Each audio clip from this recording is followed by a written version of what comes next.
Muchas gracias, Tony. Buenas tardes. Muchas gracias doblemente por invitarme a hablar de este tema y por invitarme a hablar en Alcoy, además, ciudad a la que me siento muy vinculado. No en vano he pasado muchos años de mi vida aquí en fiestas, tengo buenos amigos. Acabo de descubrir que el padre de Tony es uno de mis viejos amigos, cosa que yo no lo sabía, no lo relacionaba con Laureano. Y esta ciudad me trae muy buenos recuerdos y por tanto siempre agradezco venir. Espero poder venir el sábado a ver la entrada mora. La cristiana no la veré porque por la mañana tendremos el meeting central de la campaña electoral, pero al menos la entrada mora sí que quiero venir a pasarla en Alcoy otra vez.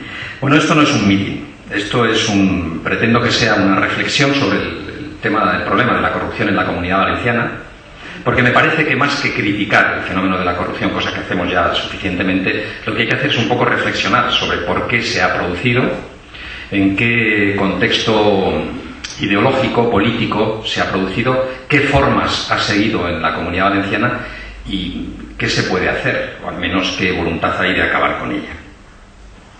Para hablar de corrupción es preciso remontarse un poco a lo que ha sido tradicionalmente a lo largo de la historia de la humanidad el abuso de las condiciones de dominio de alguna persona sobre otras personas.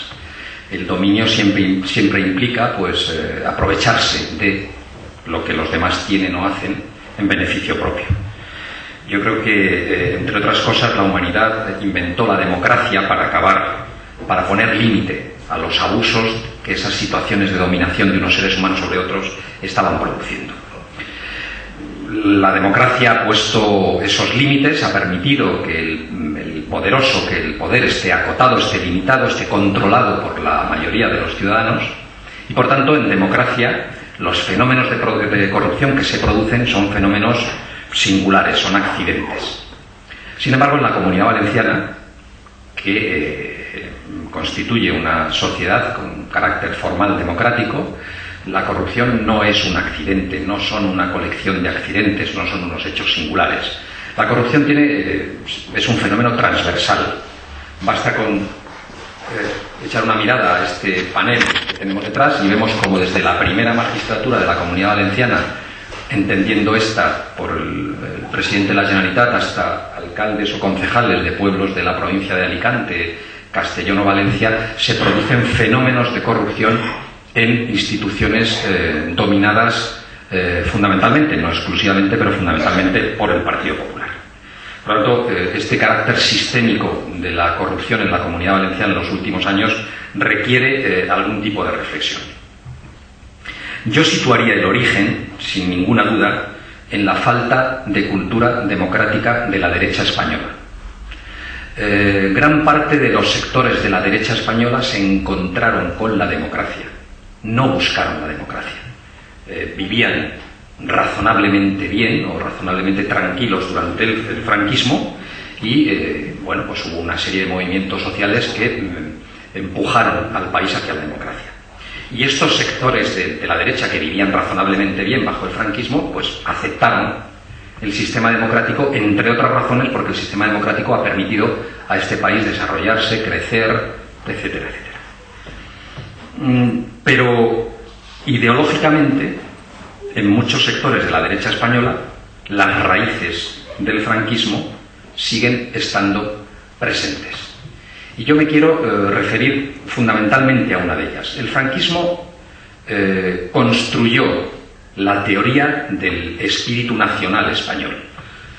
Yo recuerdo, y muchos de mi edad lo recordarán, que había una asignatura en el bachillerato que se llamaba Formación del Espíritu Nacional. El franquismo acuñó una idea de España, una idea del espíritu nacional, una idea basada en las esencias de la patria, fundamentalmente elaborada a partir de la cultura tradicional española, de la religión tradicional española y de las costumbres tradicionales españolas. Y eso era, en definitiva, la esencia del ser español. La derecha sigue pensando hoy que es la genuina representante de esas esencias, porque los que no estamos adaptados, los que no aceptamos de buen grado esas esencias bien sea porque no creamos en una religión determinada, porque consideremos otro tipo de costumbres de forma más liberal, o porque culturalmente tengamos otras inquietudes o otras inclinaciones. Según estos sectores de la derecha, no representamos fielmente las esencias de lo que es la patria. Bueno, en la medida en que ellos se consideran depositarios, legítimos representantes de las esencias de la patria, consideran que ellos son los más capacitados, los más indicados, los naturalmente o de forma natural legitimados para ostentar el poder en España. La derecha acepta formalmente la democracia, pero acepta de muy mala gana el hecho de que no sean ellos los que ostenten el poder. A las pruebas me remito, es decir, si durante los primeros años del gobierno de Felipe González la derecha no reaccionó de forma agresiva contra el gobierno socialista, fue porque andaba en un proceso de recomposición entre la UCD, Alianza Popular, etcétera, pero en el momento en que se agrupan, se unifican y se constituyen una sola fuerza, pues ponen en cuestión la legitimidad del gobierno socialista de Felipe González, como han hecho posteriormente con el gobierno de Zapatero desde el mismo momento en que gana las elecciones en 2004. Es decir, la derecha se caracteriza por cuestionar la legitimidad de esa victoria electoral. Todavía hoy asistimos a la teoría de la conspiración que constantemente difunden algunos medios de comunicación, como una confabulación entre servicios secretos extranjeros, policía española, ETA, etcétera, etcétera, como detonante del atentado del 11 de marzo del 2004, que según ellos fue el que permitió que Zapatero llegara. La manipulación de ese atentado y de los momentos posteriores al mismo fue, según ellos, lo que le dio la victoria electoral a Zapatero.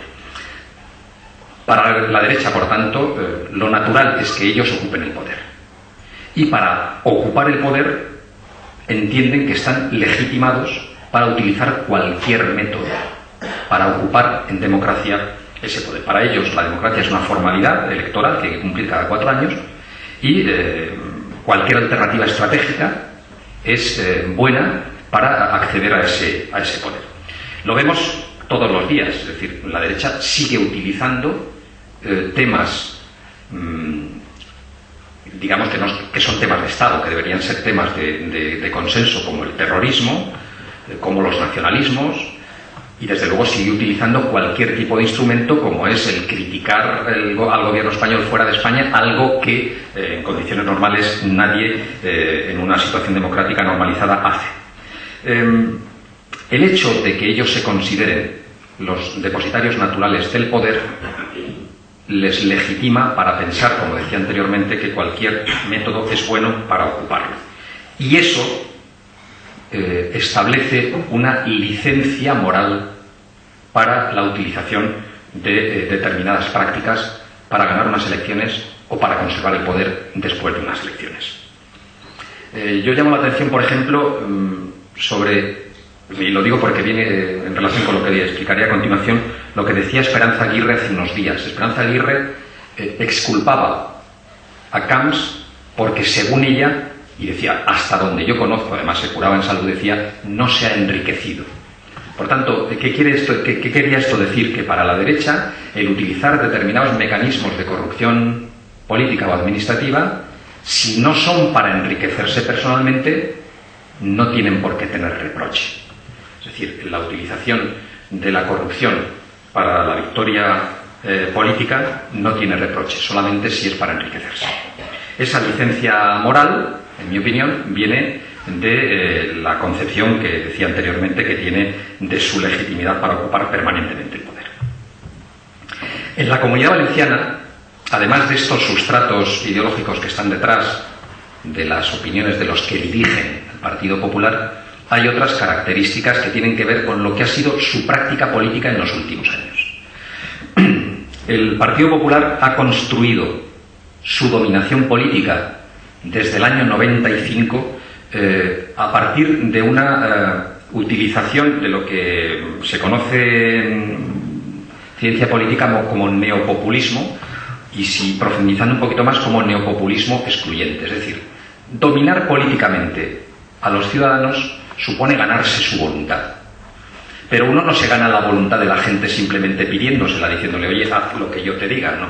Hace falta construir un relato ideológico, un discurso, hace falta construir un universo simbólico, de manera que la gente se entregue emocionalmente a quien construye ese relato, ese universo simbólico. Y eso es lo que ha hecho el Partido Popular. El Partido Popular ha tenido un mensaje muy simple, que ha sido decirle a los valencianos: el pueblo valenciano es el mejor del mundo, halagar su orgullo. Lo que ocurre es que el pueblo valenciano no ha descubierto sus potencialidades hasta que no ha llegado el Partido Popular a gobernar.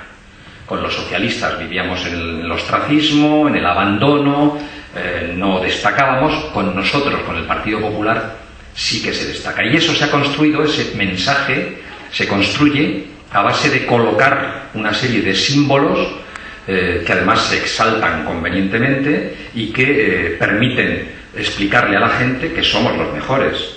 Y si somos los mejores, pues tenemos el mejor parque temático, Terra Mítica, tenemos la mejor construcción que se puede hacer, el mejor equipamiento cultural, la Ciudad de las Artes y las Ciencias. Hemos sido capaces de traer la Copa de la América, hemos sido capaces de organizar una visita del Papa en el año 2006 como no lo ha organizado nadie, o hemos sido capaces de organizar la Volvo en Alicante, o crear la Ciudad de la Luz en Alicante, o la Ciudad de las Lenguas en Castellón, etc. Es decir, una serie de iconos, de construcciones que permiten a los poderes públicos cortar cintas, grandes fastos, grandes eventos, mucho tratamiento de televisión, y al mismo tiempo hacerle creer a la gente que la Comunidad Valenciana se está disparando en el desarrollo y en el crecimiento porque hacemos cosas que no hace nadie.